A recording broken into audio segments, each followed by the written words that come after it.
Bonjour à tous, bonsoir à tous. Je vois passer vos petits messages sur le chat là, trop sympa. Bonsoir tout le monde. Donc effectivement, je m'appelle Guillemette, je suis coach et formatrice de l'organisme Cléon, qui est un organisme de formation aux soft skills, et on fait notamment des formations sur l'assertivité. Donc ce soir, je vais vous présenter un petit peu une formation donc en 45 minutes, comme vous avez l'habitude d'avoir. Donc un petit mot avant de commencer. Le but de cette présentation, donc c'est pas d'être exhaustive, parce que en général, c'est des formations qu'on peut faire sur 1 à 2 journées, donc c'est synthétique.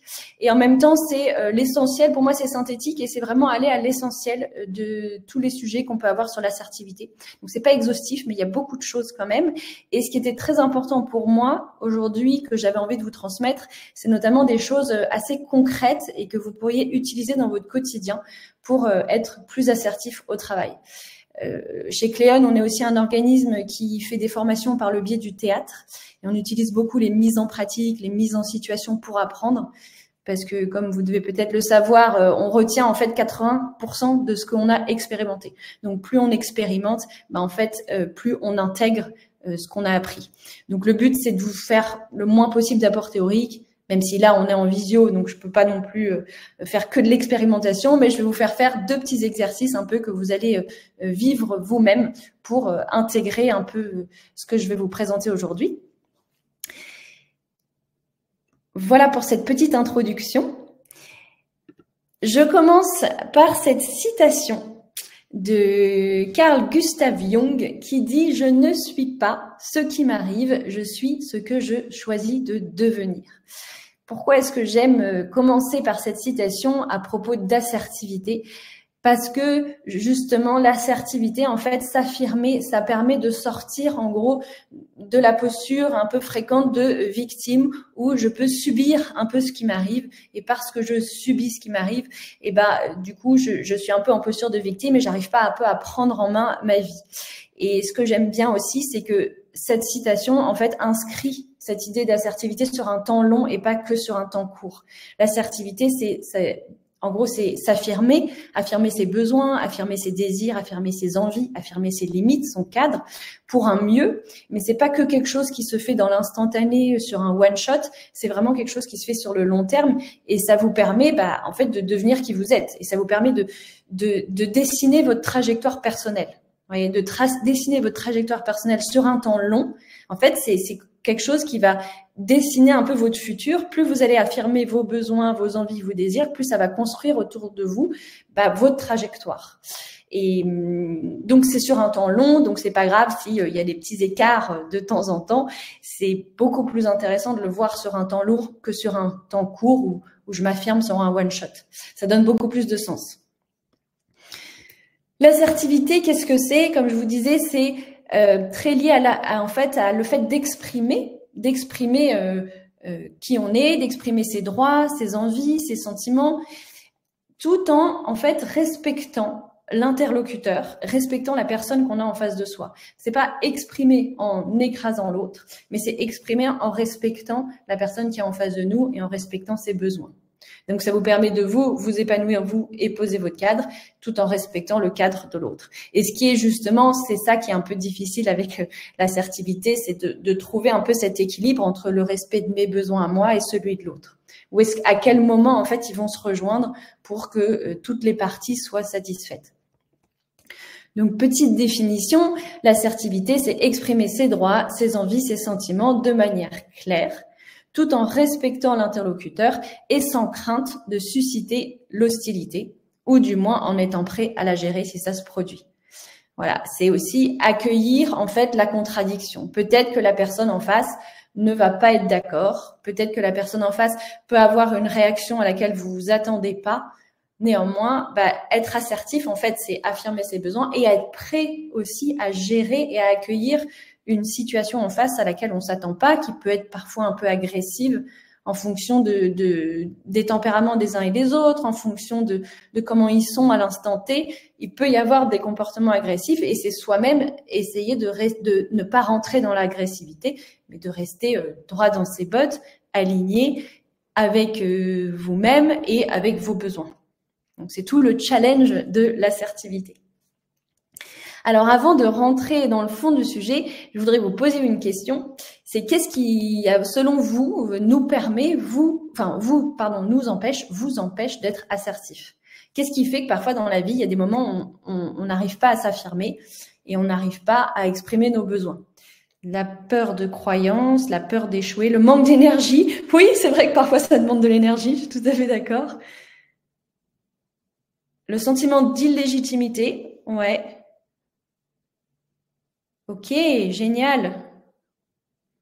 Donc, tout ce que vous avez dit, c'est très juste. C'est très juste. J'en ai mis, moi, certains j'ai mis sur ma présentation ceux qui reviennent le plus souvent, mais tout ce que vous avez dit est très juste. Donc, il y a la peur de l'échec. La peur de l'échec, c'est-à-dire que quand je m'affirme, je vais affirmer quelque chose, un point de vue, une décision, un choix, un avis. Et je peux me dire, mais en fait, j'affirme quelque chose, et si je me trompais? Et si en fait, je me plantais? Donc déjà, je vais l'affirmer peut-être contre l'avis de quelqu'un d'autre, et peut-être que je vais me tromper. Et parce qu'on a peur d'échouer, eh ben, on n'ose plus affirmer ce qu'on pense. Donc une des premières choses à faire, c'est de désacraliser cette peur de l'échec et se dire, j'ai le droit d'affirmer quelque chose, et j'ai le droit d'être convaincu de cette chose-là, donc de l'affirmer et peut-être de me tromper. Donc, c'est-à-dire de l'affirmer tout en étant dans l'empathie, dans l'écoute, dans la communication avec l'autre, mais d'assumer, avoir une intuition, avoir un point de vue, penser quelque chose, d'essayer au maximum de l'expliquer et d'appuyer ce qu'on dit sur un fondement logique et en même temps de prendre le risque de l'échec. Peut-être que je vais affirmer ça et peut-être que je vais me tromper et j'accepterai de m'être trompée et c'est pas grave. Il y a la peur d'être jugée. La peur d'être jugée parce que j'affirme quelque chose et notamment dans le jugement, on peut avoir la peur d'être rejeté et donc de perdre la relation avec l'autre. Parce que je m'affirme, je peux soit être jugée, soit rejetée et donc je vais perdre le lien. Et en général, cette peur de perdre le lien fait qu'on n'ose pas s'affirmer. Être submergé par ses émotions fait qu'on manque énormément d'assertivité. Donc, soit, vous allez voir, on est dans la fuite, soit le fait d'être submergé par ses émotions fait qu'on peut tomber dans l'agressivité. Et un sentiment de culpabilité, c'est-à-dire je vais blesser l'autre ou je vais écraser l'autre ou je vais trop imposer mon point de vue à l'autre et donc je vais empêcher l'autre de s'exprimer et d'exister. Et parce qu'on a peur de faire ça, on se retient. Donc là, je vous ai mis celles qui reviennent le plus souvent, mais encore une fois, tout ce que vous avez dit, c'est juste. Et alors, qu'est-ce qui se passe? Qu'est-ce qui se passe quand on manque d'assertivité? Qu'est-ce qui se passe quand on a toutes ces peurs-là? On a en fait ce qu'on appelle 3 comportements refuges qui nous empêchent d'être assertifs. Le premier, c'est l'agressivité. Je suis agressif. Pourquoi? Qu'est-ce qui se passe en fait dans l'agressivité? C'est que moi, j'ai mon besoin et j'ai la relation. Et j'aimerais bien préserver les deux. Mais quand je suis agressif, je trouve que mon besoin est tellement important et j'ai tellement peur de ne pas être écoutée ou de ne pas être accueillie ou de ne pas être respectée dans mon besoin, mes envies, mes idées, que je vais l'imposer à l'autre un peu au détriment de la relation. Donc, je vais privilégier mon besoin à la relation. C'est ce qui induit un comportement d'agressivité. À l'inverse, il y a la fuite. La fuite, qu'est-ce qui se passe? En fait, j'ai tellement peur d'entacher la relation que j'ai avec l'autre que je vais prendre mon besoin et puis le mettre sous le tapis. Je vais moins écouter mon besoin parce que j'ai tellement envie de préserver la relation, j'ai peur d'être rejetée, j'ai peur du jugement, j'ai peur de blesser l'autre. Donc mon besoin, tant pis, et je préserve la relation. Et donc vous voyez que dans les deux cas, on n'est pas dans un équilibre. On n'est pas dans un équilibre, on est dans un déséquilibre parce que soit je privilégie la relation au détriment de mon besoin, soit je privilégie mon besoin au détriment de la relation. Et enfin, il y a le troisième comportement qui est la manipulation. Et là, la manipulation, qu'est-ce qui se passe? C'est que j'essaye de jongler avec les deux. J'essaye de privilégier et le besoin et la relation. Mais je le fais un peu maladroitement. Je le fais en utilisant les sentiments, je le fais par des détours, par des choses en disant des choses qui sont pas forcément vraies. En fait, je tourne autour du sujet, je fais des détours. J'essaye de culpabiliser l'autre pour amener l'autre à respecter mon besoin et à écouter mon besoin, mais sans être franc et direct. Si je prends un exemple, je vous ai prêté de l'argent, vous me devez de l'argent, soit je vais être agressive, vous m'avez pas répondu à temps, c'est insupportable, je peux pas vous faire confiance, c'est toujours la même chose, plus jamais je vous prêterai de l'argent. Donc là, je suis dans l'agressivité parce qu'en fait, mon besoin est tellement important que je vais mettre à mal la relation qu'on a entre nous. Ou alors je peux fuir, je peux vous demander si c'était possible éventuellement de me rendre mon argent, mais en fait, voilà, si c'est pas possible, c'est pas grave. Et puis voilà. Et si vous me dites que vous avez oublié et que vous n'avez pas le temps, j'ai tellement peur d'entacher la relation avec vous que je vais laisser de côté mon besoin. Ou la manipulation. Je peux vous dire que vous avez un très très bel iPhone et que j'aimerais bien moi aussi m'acheter un iPhone pareil si seulement j'avais les 500 € que je vous ai prêtés. Voilà. Donc j'essaye de manipuler, j'essaye de vous faire culpabiliser au lieu d'être franche et directe et en fait d'être assertive et vous expliquer que je vous ai prêté de l'argent, qu'on s'était peut-être entendu sur une date à laquelle vous allez me la rendre, que cette date est passée, que j'ai vraiment besoin de cet argent et que je vous demande de faire en sorte de me le rendre le plus vite possible et de me dire quand. Voilà, en essayant d'être assertif. Et vous allez voir, c'est de rester collé aux faits. Plus vous allez être collé aux faits, plus ça va vous permettre d'être assertif. Donc, les 3 comportements refuges, la fuite, on oublie son objectif opérationnel pour préserver la relation. L'agressivité, on est prêt à endommager la relation pour atteindre son objectif. Et la manipulation, on essaye de ménager la chèvre et le chou et on agit par des biais ou en faisant culpabiliser l'autre. Alors maintenant, comment avoir un comportement assertif? Comment sortir de ces comportements refuges? Avoir un comportement assertif et poser ses limites, poser les bonnes limites de manière bienveillante et non agressive. Première chose importante, c'est de vous focaliser sur vos valeurs, d'identifier vos valeurs et de vous focaliser sur vos valeurs. Qu'est-ce qui se passe souvent en entreprise? C'est qu'en fait, on a des valeurs fortes, internes, intérieures, et qui sont pas respectées. Et c'est parce que ces valeurs sont pas respectées que ça peut induire des comportements soit d'agressivité, soit de fuite, soit de manipulation. En fait, on a tous des valeurs fortes qui sont des boussoles intérieures et qui nous guident. C'est ce qui se passe un peu dans beaucoup d'entreprises quand on change de job, quand on change d'équipe. Voilà, quand il y a des relations qui fonctionnent pas forcément bien, c'est que il y a des valeurs fortes qui sont pas respectées. Et pourquoi est-ce qu'on choisit une entreprise? Pourquoi est-ce qu'on choisit une équipe? Parce que tout d'un coup, nos valeurs fortes coïncident. Tout n'est pas parfait, mais les valeurs fortes qui nous habitent coïncident. Donc, ce que je vous recommande, c'est d'identifier 5 valeurs fortes que vous avez et d'identifier des comportements concrets associés à ces valeurs fortes. Parce qu'une valeur, ça reste très théorique, très large. Alors qu'un comportement, c'est complètement différent. Par exemple, si je dis que une de mes valeurs fortes, c'est le respect, c'est bien, mais on n'a pas forcément tous la même notion du respect. Par exemple, pour l'un, dire bonjour en croisant son collègue le matin, c'est une valeur de respect qui est très forte. Pour l'autre, ce sera pas forcément ce comportement-là. Peut-être que pour l'autre, ce sera le fait d'être à l'heure aux réunions. Peut-être que pour un autre, ce sera le fait de pas avoir son téléphone quand on est en discussion en one-to-one. Et là, je me sens respectée. Qu'est-ce qui, pour vous, incarne la valeur du respect? Et plus vous allez être concret, en fait, plus vous allez pouvoir communiquer là-dessus. Communiquer là-dessus et donc reposer votre cadre, votre limite, qui va vous mettre en fait dans un environnement de bien-être. Parce que dès que nos valeurs fondamentales sont pas respectées, ça crée un malaise et un mal-être profond qui peut induire des comportements refuges. Vos valeurs, c'est votre boussole interne et c'est elles qui vont vous aider à poser vos limites. Donc, le premier socle de l'assertivité, c'est vraiment d'identifier ces valeurs profondes et d'associer des comportements précis à ces valeurs. Ce qui va énormément vous permettre de communiquer avec les autres et de construire autour de vous un environnement serein, propice à l'assertivité. Deuxième point, très important pour l'assertivité, c'est de cultiver l'estime de soi. Alors, l'estime de soi par rapport à la confiance en soi, qu'est-ce que c'est? L'estime de soi, c'est intérieur. C'est par rapport à mon être, c'est qui je suis, ce que je pense de ma valeur profonde. Là où la confiance en soi, c'est plus par rapport à mes actes. J'ai confiance en moi parce que je suis capable de faire ça. J'ai confiance en moi parce que je sais faire cette recette de gâteau au chocolat. J'ai confiance en moi parce que ce genre de projet, je l'ai déjà mené et je sais le faire. Ça, c'est la confiance en moi. L'estime de soi, c'est beaucoup plus profond. C'est beaucoup plus profond, c'est intérieur et c'est par rapport à qui je suis. Et plus vous allez développer votre estime de vous-même, plus vous allez être capable, en fait, d'être assertif. C'est-à-dire qu'en fait, je suis une bonne personne, même si je m'affirme. Ça ne fait pas de moi, pour autant, une mauvaise personne. Je suis une bonne personne, même si je suis capable d'exprimer un désaccord. Je suis une bonne personne, même si je suis capable de dire non. Et pour autant, je ne vais pas perdre la relation avec l'autre. D'où l'importance de cultiver l'estime de soi. Comment on fait? On s'entraîne à voir ses forces.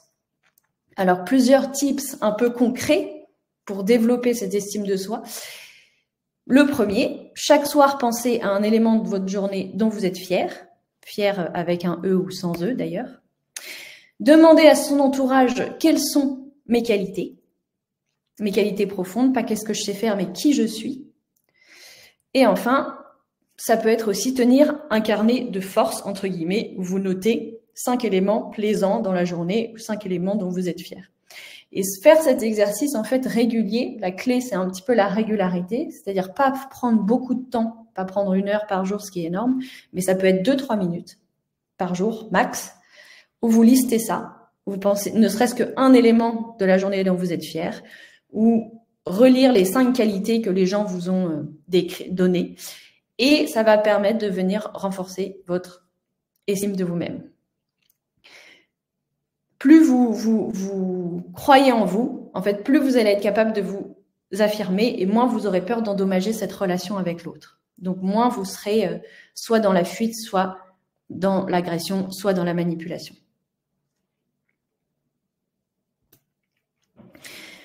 Troisième pilier, c'est le fait de réguler ses émotions. Vous avez dit tout à l'heure dans le nuage de mots, parfois ce qui nous empêche de nous affirmer, c'est les émotions. Enfin, ce qui nous empêche d'être assertif, c'est les émotions. Exactement.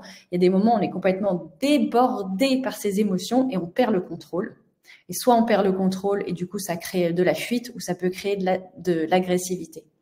Donc la clé, c'est de retrouver déjà le contrôle de sa raison. Comment ça se passe? En fait, qu'est-ce qui fait qu'on perd le contrôle? Rapidement, on a 3 cerveaux un peu différents. On a le cerveau reptilien, qui est le cerveau qu'on partage avec les animaux. C'est celui qui connaît uniquement le temps présent. Il connaît uniquement le temps présent et c'est celui qui nous fait fuir quand il y a un danger, manger quand on a faim, dormir quand on est fatigué. Après, on a le cerveau limbique, qui est le cerveau des émotions, qui lui va relier un événement à une émotion ou l'élément d'un événement à une émotion. Donc, par exemple, si vous êtes allé un jour à Paris, à la Tour Eiffel, et que vous avez vécu quelque chose de magnifique, dès que vous allez revoir la Tour Eiffel, que ce soit à Paris ou en photo, vous allez ressentir quelque chose de positif. Ou si à l'inverse, vous étiez à Paris devant la Tour Eiffel et que vous avez vécu quelque chose de très dur émotionnellement et très tragique, dès que vous verrez la Tour Eiffel, hop, l'émotion désagréable va remonter. Et vous avez un troisième cerveau qui est le néocortex, qui est votre cerveau intelligent, qui vous permet de faire des liens entre les choses, entre les idées, entre les événements. Et lui qui connaît tous les temps, il fait des liens entre le passé, le présent et le futur. Il a accès aux 3 temps. Et qu'est-ce qui se passe quand vous avez une émotion forte? Il y a les 2 premiers cerveaux, le limbique et le reptilien, qui prennent en otage le néocortex. Ce qui fait que vous ne pouvez plus réfléchir du tout.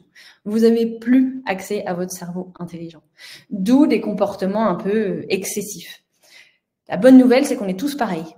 On est tous pareils, donc on est tous face à ce genre de problématique quand on a une émotion forte. Il y a 2 cas qui peuvent se produire. Soit j'ai déjà vécu ce genre d'événement, ça a créé une émotion forte, mais c'est un événement que je connais déjà. J'ai anticipé ma réaction et donc je suis quand même capable de bien réagir. Soit c'est un événement qui est totalement nouveau, j'ai une émotion forte très négative, et là, je peux perdre le contrôle dans ma réaction. Donc, la meilleure chose à faire pour, en fait, libérer cette prise d'otage du cerveau reptilien, du néocortex par les 2 autres cerveaux, il n'y a qu'une seule solution, c'est tout simplement la respiration. Voilà, ça paraît bête et méchant, et pour autant, en fait, c'est la clé. On se demande toujours pourquoi, parce qu'on respire depuis qu'on est sorti du ventre de notre mère. Et c'est une des seules choses qu'on ne nous a jamais appris, c'est respirer. En fait, c'est quelque chose qui est totalement naturel et inné. Mais quand on a une émotion forte, il y a tout qui se bloque notamment au niveau du plexus solaire, qui se situe au niveau du diaphragme, et en fait qui va bloquer la respiration, et qui va notamment bloquer la respiration ventrale, qui est en fait celle qui va vous permettre de vous détendre. Au niveau du plexus solaire, le plexus solaire, c'est un peu le deuxième cerveau du corps humain. À ce niveau-là, il y a plus de 200 millions de neurones. Donc, quand votre respiration est bloquée, ben vous avez un peu un nœud dans le ventre. L'expression le nœud dans le ventre, c'est qu'il y a du stress, il y a de la colère, il y a de l'anxiété, il y a tout ce que vous voulez. Et ben, on a un peu la boule au ventre. Et donc, toute cette zone-là est tendue et c'est un peu le deuxième cerveau du corps humain. Donc, vous êtes aussi incapable de réfléchir parce que tout est lié. Le but, c'est de détendre cette zone-là pour vous détendre dans vos têtes et du coup réaccéder à votre cerveau intelligent. D'où l'importance de la respiration ventrale, costo-abdominale, qui va faire travailler le diaphragme. En faisant travailler le diaphragme, qu'est-ce qui se passe? Ben, vous allez masser cette zone et en massant cette zone, vous allez la détendre. Donc, vous allez vous détendre aussi dans votre esprit et vous allez libérer la prise d'otage sur le néocortex. Alors, je vais vous proposer un petit exercice maintenant pour justement réussir à se détendre rapidement après une montée de stress et une émotion forte. Donc, l'exercice, il s'appelle anti-panique. C'est un exercice de respiration qui se fait sur 3 temps. Donc, le premier temps, j'inspire sur 4 secondes. Le deuxième temps, je bloque ma respiration sur 4 secondes, ce qui va apaiser le rythme cardiaque. Et le dernier temps, je vais expirer sur 8 secondes. Pourquoi est-ce qu'on expire 2 fois plus longtemps qu'on inspire? Parce qu'en fait, c'est l'expiration qui vous détend. L'expiration, quand j'expire, j'active le système nerveux parasympathique qui met mon corps au repos, qui me détend. Et quand j'inspire, j'active le système nerveux sympathique qui met mon corps en action et du coup en stress. Du coup, il va encore plus me stresser. Et si je suis dans l'agressivité, qui va me rendre encore plus agressif. Quand j'expire, je me détends. Donc, le premier réflexe à avoir en cas de grosse émotion, c'est d'expirer. Beaucoup de gens font un peu l'inverse. Ils ont besoin d'inspirer, surtout quand ils ont des stress très forts. Ils ont besoin d'air. Et donc, ils inspirent. Et en fait, ce qui va vraiment vous détendre, c'est d'expirer. Ce que souvent, on fait mécaniquement bien. On a ce bon réflexe-là. Je ne sais pas si ça vous arrive d'être en colère. Et parfois, en colère, de souffler un peu de rage. Voilà, ça, c'est un bon réflexe qui vient un peu vous détendre physiquement et mentalement. Alors, je vous propose ce petit exercice. Vous pouvez mettre la main sur le ventre. Gonflez votre ventre quand vous inspirez. Donc, qu'est-ce qui se passe? Le diaphragme va descendre, libérer la cage thoracique et vous permettre de vous remplir d'air. Ensuite, vous allez bloquer pendant 4 secondes, puis vous allez expirer pendant 8 secondes. En contractant les muscles du ventre, le diaphragme va remonter, compresser la cage thoracique et faire sortir l'air. Et donc, le diaphragme fait ce mouvement de piston, de haut vers le bas, et masse la zone en question, où il y a toutes les tensions, et aussi vous détend. Alors, je ne vous vois pas, mais je vous propose quand même de faire l'exercice. Donc, la main sur le ventre, et on relâche les muscles de l'estomac, on laisse tomber le diaphragme, on gonfle le ventre, et on inspire pendant 4 secondes. 3, 4. Et là, on bloque. 1, 2, 3, 4. Et on vide sur 8 temps. Par la bouche. 1, 2, 3, 4, 5, 6, 7, 8. Et on reprend un rythme normal. Essayez d'être complètement vide à 8. De ne pas être vide à 4, 3, 5, mais d'être complètement vide à 8 pour faire durer l'expiration. Et donc ça, vous pouvez le faire 3 fois. Voilà. J'espère que vous vous sentez un peu plus détendu dans votre corps. Normalement, c'est le moment où on ressent un peu de relâchement, de détente corporelle et peut-être de fatigue. Voilà, où votre corps se sent plus mou. Donc c'est une bonne nouvelle. Ça veut dire que tranquillement, vous vous détendez. Donc ça, c'était pour la respiration, pour vous aider à retrouver le contrôle un peu de votre cerveau intelligent, le contrôle de votre pensée pour être capable de bien réagir. Donc, première chose à faire quand vous avez une émotion forte, respirez. C'est l'outil le plus rapide pour reprendre le contrôle de la situation. Une fois qu'on a bien respiré, je vais vous partager un autre outil qui est l'ancrage PNL, la programmation neuro-linguistique. C'est un ancrage qui va vous permettre, ça aussi c'est un exercice pratique qu'on va faire, qui va vous permettre en fait de vous remettre dans un état émotionnel positif quand vous avez un peu perdu votre état émotionnel stable ou positif et que vous êtes dans une situation de tension. Alors, comment ça se passe?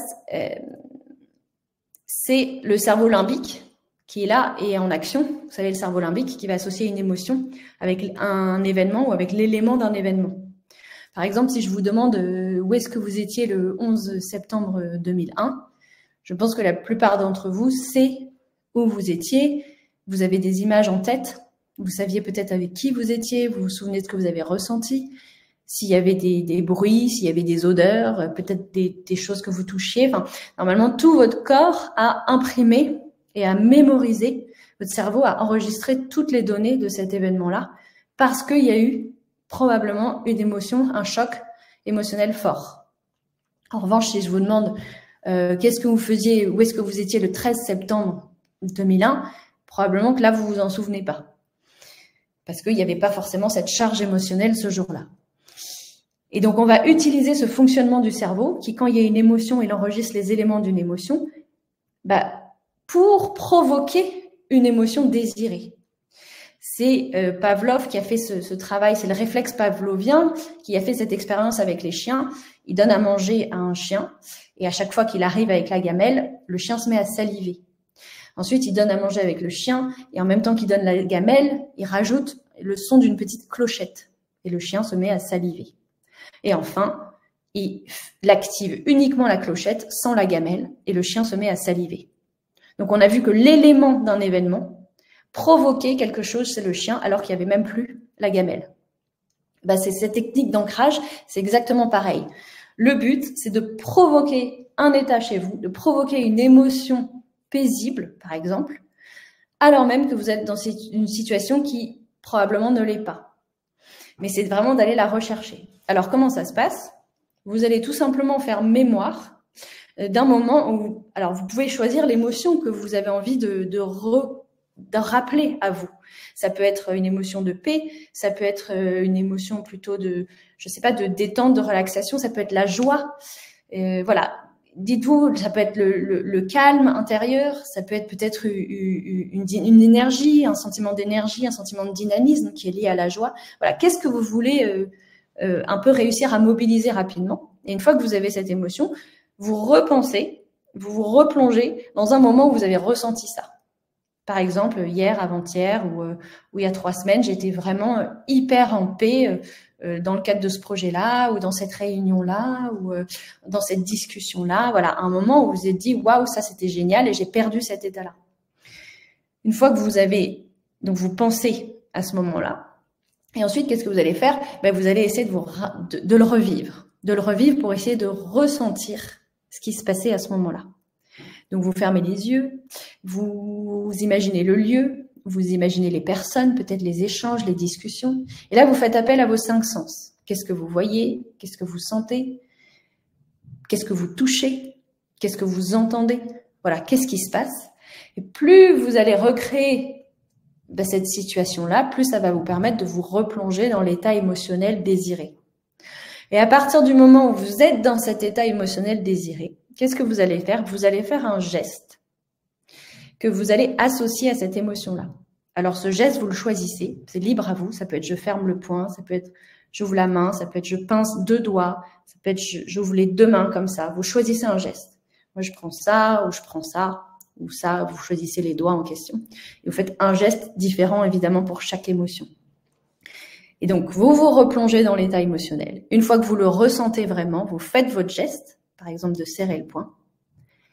Et une fois que l'émotion redescend, vous relâchez le poing.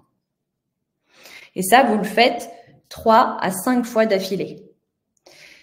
Le but, c'est qu'au bout d'un moment, une fois que vous l'aurez fait 3 à 5 fois, si vous êtes dans une situation un peu de tension ou de stress et que vous utilisez juste la technique du poing fermé, c'est comme la clochette avec le chien.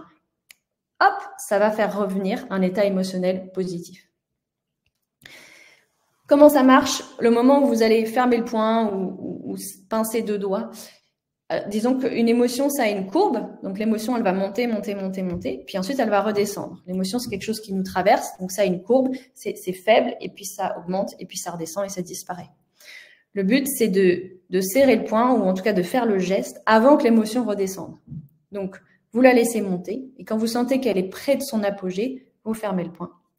Elle arrive à l'apogée et quand elle commence à redescendre, vous relâchez. Et là, vous avez ancré l'émotion dans votre corps grâce au geste. Et donc, la prochaine fois que vous aurez besoin peut-être de retrouver un certain calme intérieur, vous n'aurez plus qu'à faire le geste. Et le cerveau limbique se souviendra de ce geste et associera à ce geste une émotion positive. Alors, ce que je vous propose de le faire, c'est de le faire tranquillement. On va prendre, je vais un peu timer pour respecter le timing. Alors, certains, parfois, c'est facile de faire revenir un événement positif. Parfois, ça prend du temps. Donc là, je vais le timer. On a plus ou moins accès facilement à ces émotions. Si vous n'y arrivez pas maintenant, c'est pas grave, vous y arriverez plus tard. Et plus l'événement de référence a une charge émotionnelle forte, plus ça va être facile d'ancrer et de faire cet ancrage. Donc, n'hésitez pas à prendre des événements très, très heureux, très joyeux, où vous avez ressenti un calme profond, parce que plus la charge émotionnelle est forte, plus l'ancrage va marcher.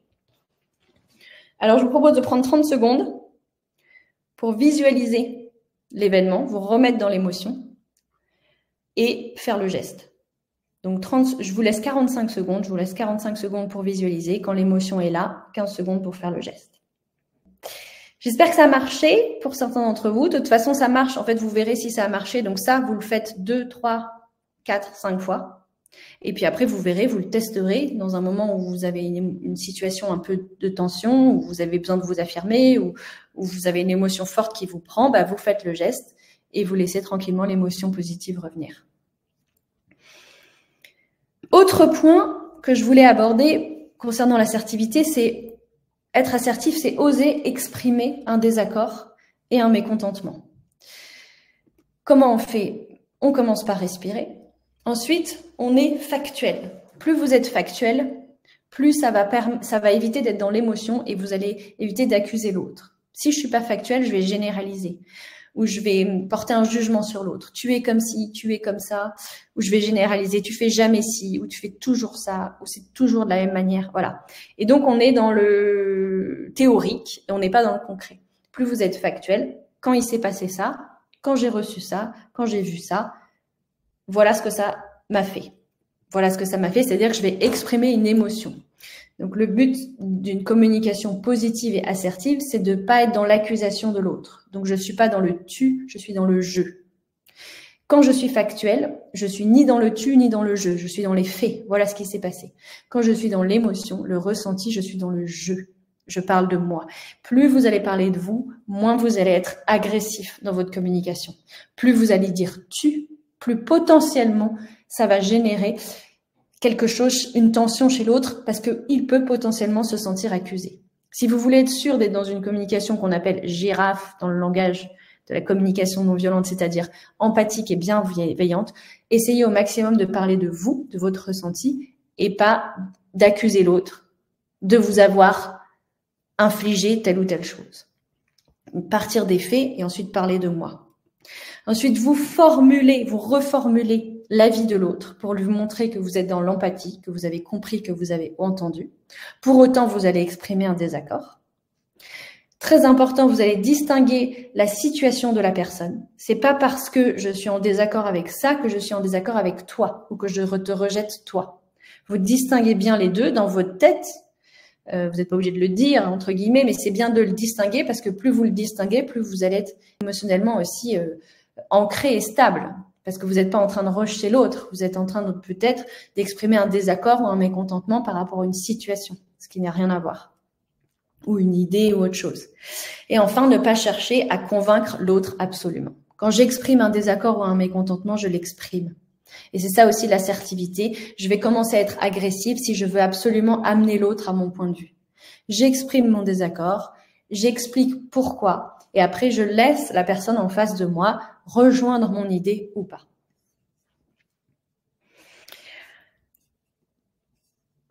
Je vous partage une méthode qui permet de faire un feedback constructif qui s'appelle le DESC. Comment ça fonctionne? C'est exactement ce que je viens de vous dire. Je décris les faits de manière objective. Voilà ce qui s'est passé. j'exprime une émotion. Peut-être qu'est-ce qui s'est passé? On avait une réunion à 9h30 et en fait, il se trouve que la présentation m'a été envoyée à 10h. Qu'est-ce que ça m'a fait? Ça m'a stressé, ça m'a perturbé dans ma présentation, ça m'a tendu, ça m'a inquiété parce que c'était face à des clients très importants et que l'enjeu était pour moi important. Donc, je suis pas encore en train d'accuser la personne. Vous proposez une solution constructive. Voilà, qu'est-ce qu'on peut faire à l'avenir pour pas que ça se reproduise? Et enfin, vous faites une conclusion, c'est-à-dire qu'on conclut sur la solution, on se met d'accord sur une solution, il y a peut-être discussion. Et ensuite, on conclut et surtout, on évoque les conséquences positives pour se mettre dans une situation émotionnelle positive. Parce que je vais partir de quelque chose qui m'a potentiellement tendu, stressé, ennuyé, perturbé, contrarié. Et pour que l'entretien se finisse bien et pour donner envie de mettre en œuvre la solution, je vais dire, si cette solution se passe, voilà ce qui va se passer comme conséquence positive pour moi, pour toi, pour nous, pour le projet. Et ça va donner l'élan de mettre en œuvre la solution.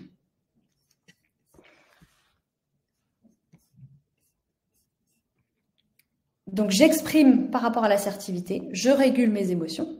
Une fois que j'ai régulé mes émotions, je peux aussi me mettre dans un état émotionnel positif. Une fois que je suis dans un état émotionnel positif, je peux exprimer un désaccord et un mécontentement. Et je peux aussi, très bon exercice, aller jusqu'à dire non, oser dire non. Parfois, c'est pas facile de dire non pour toutes les raisons que vous avez évoquées tout à l'heure. Qu'est-ce qui peut m'aider à dire non? Déjà, dire non, qu'est-ce qui peut vous aider? Vous avez le choix. Vous avez le choix et même vous avez le droit de dire non, en fait. C'est un choix que vous avez. J'ai le choix de dire oui ou non. C'est pas une obligation. Je suis pas une mauvaise personne si je dis non. En fait, c'est même un droit de dire non. Donc, n'oubliez pas que c'est un droit de dire non. Et ça peut vous aider à dire non. Ensuite, vous n'êtes pas le ou la seule à sauver l'autre. Parfois, on a l'impression que si on dit non, on rejette l'autre ou alors on l'abandonne ou on ne l'aide pas.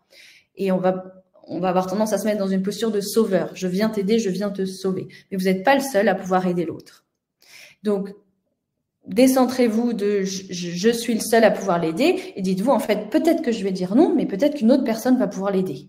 Et ça aussi, ça détend. Parce que parfois, on dit, si je dis non, je vais laisser l'autre dans une situation catastrophique et c'est hyper culpabilisant et on se dit, mon Dieu, comment il va s'en sortir? Je suis une personne horrible.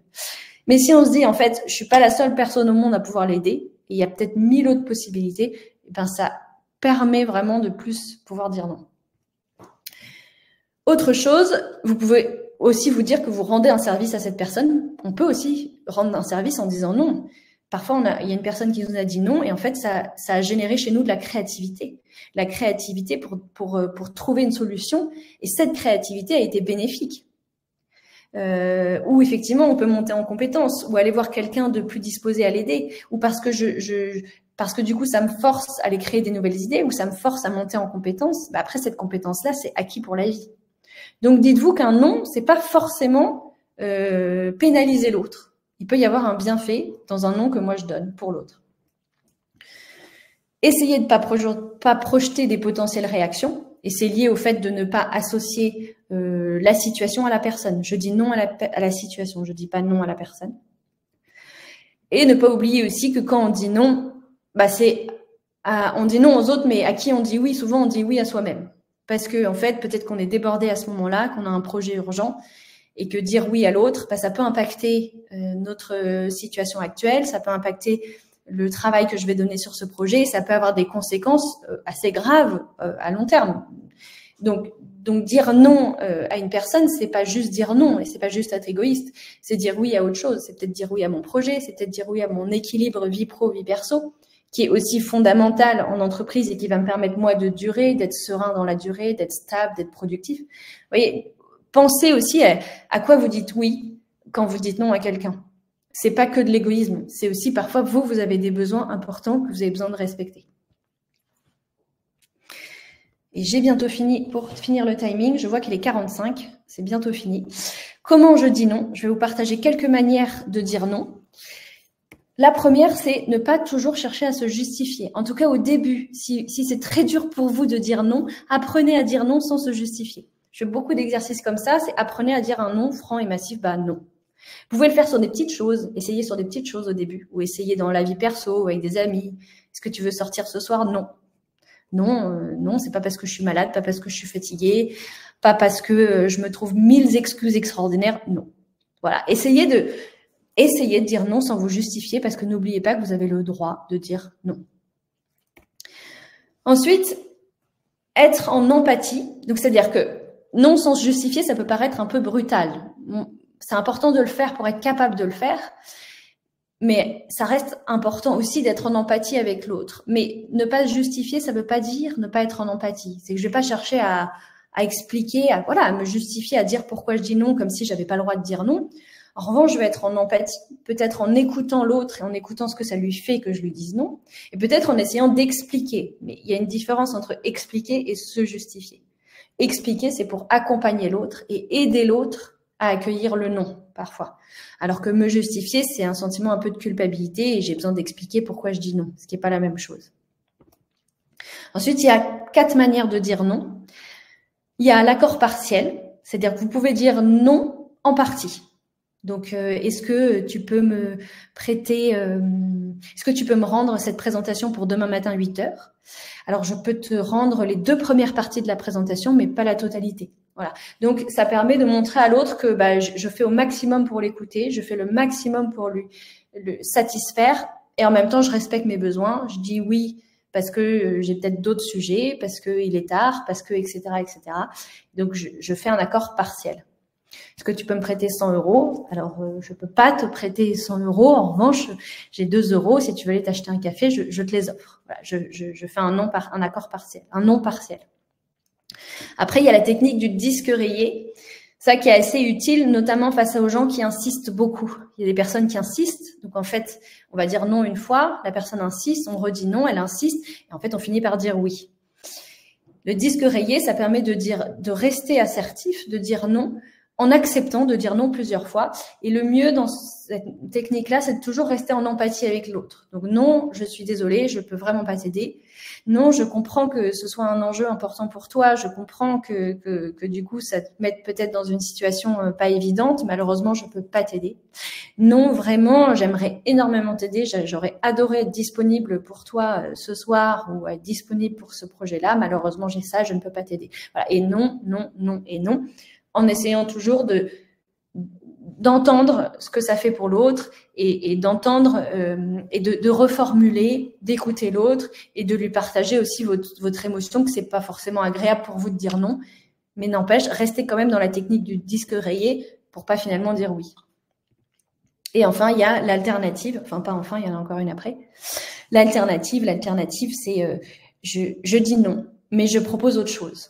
Voilà. Alors non, je ne peux pas t'aider sur ce projet-là. En revanche, si tu veux, je peux te mettre en relation avec une personne qui est experte de ce genre de sujet et qui pourra, ça se trouve, énormément t'aider. Voilà. Donc, ça montre aussi que vous êtes capable de vous affirmer, mais vous entendez les besoins de l'autre et vous faites tout pour l'aider. Vous pouvez pas, voilà, je peux pas te donner ça. Tu me demandes ça, je peux pas. En revanche, j'ai envie de t'aider, donc je me dis, ah ben tiens, je peux te donner ça, ou ça, ou ça, ou ça, ou ça. Voilà. Non, là, je peux pas te donner 100 €. En revanche, non, je peux pas te loger chez moi ce soir. En revanche, je peux t'aider à trouver une chambre d'hôtel. Je peux te commander un Uber pour rentrer chez toi. Je peux te trouver un Airbnb. Voilà. Non, mais je trouve une alternative. Ça permet de dire non de manière fluide et bienveillante. Et enfin, le dire non après avoir dit oui. Parce que parfois, on dit oui, un peu dans la précipitation. On dit oui parce qu'on a peur de blesser, oui parce qu'on a peur de rejeter l'autre. Et après, on se retrouve soi-même et on se dit, mon Dieu, mon Dieu, mon Dieu, pourquoi j'ai dit oui? C'est la cata, ça va faire trop pour moi, je peux pas, je suis pas capable, etc. Et là, vous vous rendez compte que vous avez peut-être dit non à vous-même. Ok, mais vous avez le droit d'avoir ce temps de réflexion entre les deux et de revenir après et de dire, je suis désolée, j'ai répondu un peu trop vite, j'avais pas mesuré les conséquences de ce oui, je me rends compte que si ça, il y a des éléments que j'avais pas en tête, malheureusement, je vais pas pouvoir. Et là, vous repartez soit sur l'accord partiel, soit sur le disque rayé, soit sur l'alternative. Et pour finir, hop, comme ça, je conclus. Dernier petit conseil pour réussir aussi à vous affirmer, n'hésitez pas, faites des compliments et acceptez d'en recevoir. Plus vous allez faire des compliments, plus ça va créer aussi autour de vous une atmosphère bienveillante, une atmosphère en fait positive. Et donc le non il sera beaucoup plus facile pour vous de dire non, et le non sera beaucoup plus reçu et accepté. Et autre chose aussi, accepter de recevoir des compliments. Ça, c'est très lié à l'estime de soi. Souvent, on n'accepte pas les compliments des autres. Pourquoi? Parce qu'on n'a pas une estime de soi suffisante et donc on n'est pas en mesure de recevoir le compliment. Donc, si parfois il y a des compliments que vous n'avez pas à recevoir, eh ben, dites-vous, tiens, pourquoi est-ce que j'arrive pas à le recevoir et qu'est-ce que j'ai à travailler en moi pour y croire? Et pas en me disant non, mais il a quelque chose à me demander, ou non, mais il bluffe, ou non, mais il dit ça pour me faire plaisir. Voilà, travaillez cette estime de vous pour être capable de recevoir les compliments et donc de créer des relations qui sont beaucoup plus vraies, beaucoup plus authentiques, beaucoup plus bienveillantes et permettre et donc faciliter l'expression d'un mécontentement derrière ou d'un désaccord ou d'un non, parce qu'il y aura tout ce contexte bienveillant autour. Et on saura que si on dit non, c'est pas à la personne, mais c'est à la situation. Merci beaucoup, Guillemette, pour ton intervention, pour cette super présentation et pour les réponses que tu nous as apportées. Et puis, merci aussi à Cléone pour la participation. Et puis, en tout cas, on se retrouve très vite pour un prochain meet-up, du coup, dans nos communautés métiers. Avec plaisir. Merci à tous pour votre participation. Et j'espère que ça vous sera concrètement utile parce que c'est vraiment l'idée.